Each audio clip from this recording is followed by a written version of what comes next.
give it a texture map size, it's okay. I'll just put a very quick texture on it, nothing very fancy, and we'll be away. Right, so we're in here then. That's our texture. Sorry, that's our model. And I'm just going to put a very simple fill over the top of that to see what it looks like.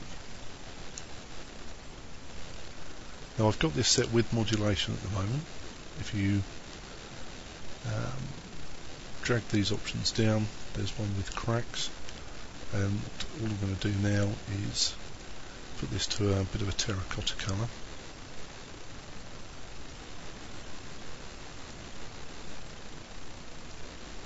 Slightly more orange. Put that on 1. Have that one on as well. Make this darker. And try and make this slightly less orangey, I suppose. Less, there we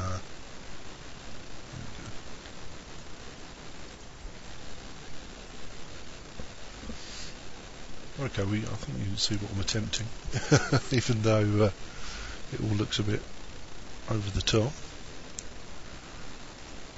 Would you like to help? No, not really. I think it's possibly because my lighting settings aren't very good, to be honest, for this one.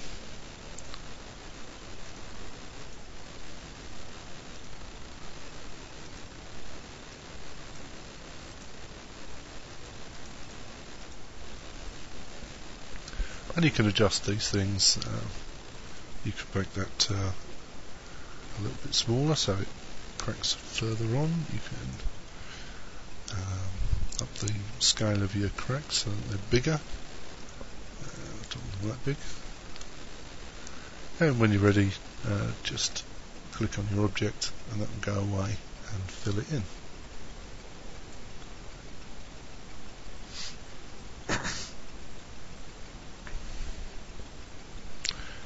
Now, of course, you could go go to town here. You could paint directly on it. You could use tools and pens and transmaps and images and such like to really go to town and make that look absolutely superb.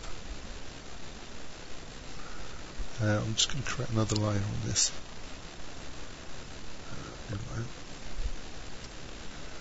And do a similar job on that. With one of the other fractals. That's the one. I'm going to make that much whiter.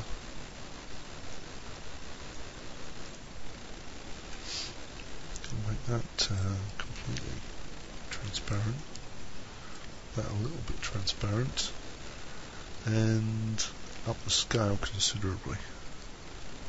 Just want to make it look like it's got a bit of a patina on it, or a like a dusty or a worn kind of look to it. And click on there to add it in.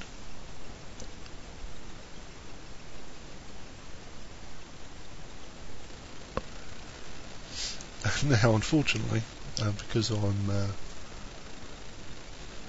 not really very clever, I've filled that in just a bit of it, whereas I wanted to fill in the whole thing.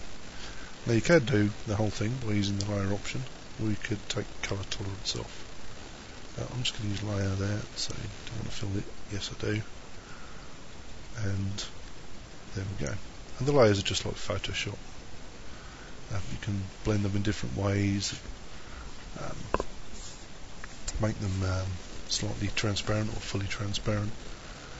Yeah, there we go.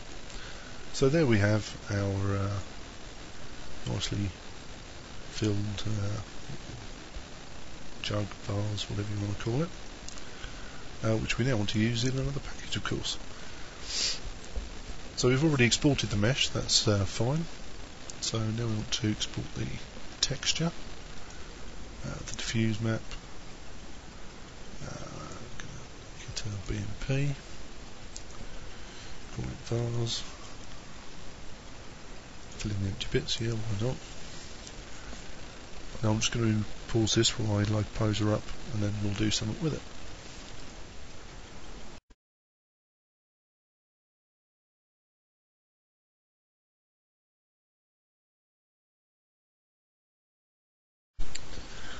Okay, so I told you wrong earlier. I do need to export my model again because I've changed the UVs. So in this case, if you go File, Export Model, pick your model, say OK. Yeah, again.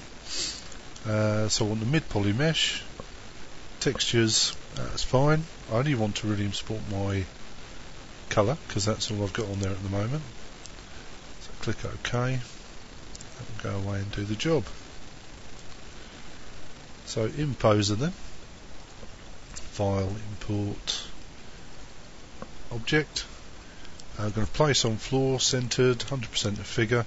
Because it is so huge in normal world space, I'm going to use that now, although I usually don't. OK, pick my object, and there it is. All the textures nicely referenced from within the thing itself. If we go over here, these won't be in a sensible kind of location, in Poser terms that is. It's just in the same directory as the model itself. Okay, so there we go. I suppose I could render that out and see what it looks like.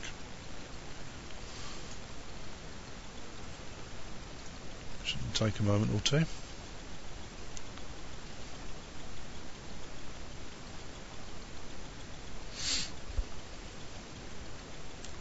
Voila. On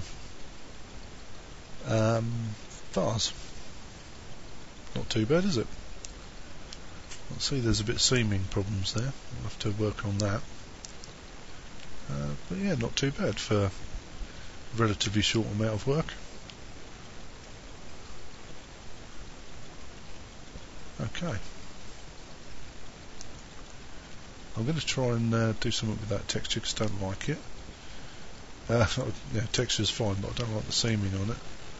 I'm going to try and export the textures manually. So if I export diffuse map, go and find that directory. I could use that one, I suppose. That is in my textures thing after all. Yes, I do.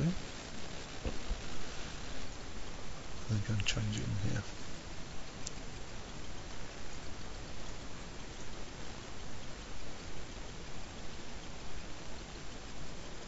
Sweet.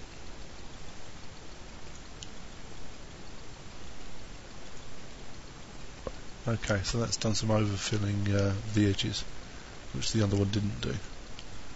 So that should hide my seams a bit better. Cursed seams.